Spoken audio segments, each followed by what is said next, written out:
Hello guys, hello everyone. Ayan, magandang hapon po sa inyong lahat dyan. Ayan guys, nandito na po tayo ngayon sa area natin. Kararating lang namin. Mayroon nang kaagad na kumain na 5. Ayan, dito tayo ngayon sa parisan ni EJ. Dito lang tayo sa may Kowa. Ayan, kalapit ito ng Yamaha.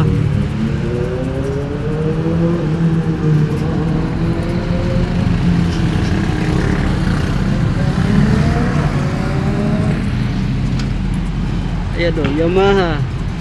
Nandun yung Honda. Dito lang kami malapit sa may Honda. Nandito yung yung uwa. Ayan o, diba? Ayun yung amo ko.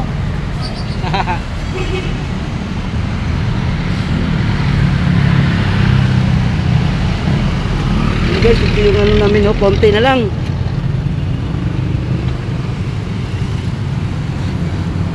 Kailangan yan binubuksan ng ganyan para hindi magmamawis, hindi papawisan, hindi madaling mapanis. Ayan yung nakakutsing yan. Yan, dalawa sila, kumain sila dito. Yan, katatapos lang nilang kumain. Sarap kumain nila dahil tingnan mo guys, wala man lang kakalat-kalat. Hindi man lang nagkakalat. Ibig sabihin maayos kumain. Unlike kagabi yung mga construction, grabe. Tapon-tapon pa.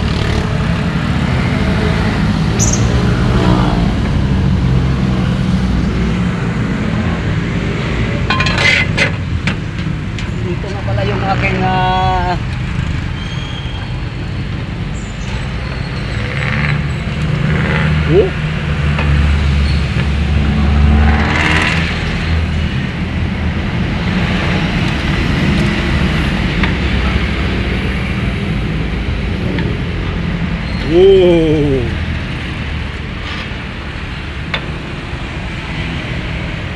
diba?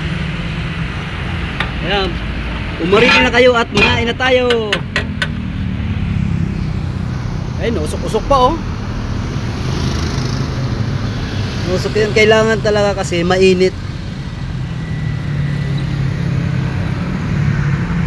Ayan, shout out po sa inyong lahat dyan, sa lahat po ng mga viewers, sa lahat po ng mga followers ko. Ayan, magandang hapon po sa inyong lahat dyan. And guys, pakunti na yung ating pares ngayon.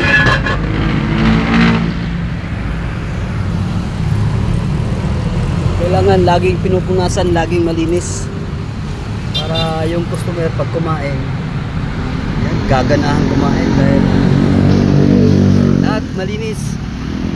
Importante malinis. Yan, pahapon na. Mamaya magdagsaan na naman yan sila pagka malapit na silang mag-out. Yung kasi mga nandyan, mag-out na yan sila. Kasi yung mga nasa Honda, pupunta rin yung dito. Yung mga nandyan. Yan. Yung nasa uwan na yan, yan. Maglabasan sila, marami yan sila dyan. Yan. Yan, bye-bye! Hindi kumain sa amin. Delikado lang dito dahil medyo tabing kalsada tayo, pero ito talagang hinahanap ko na pwesto. Yan, thank God, salamat talaga.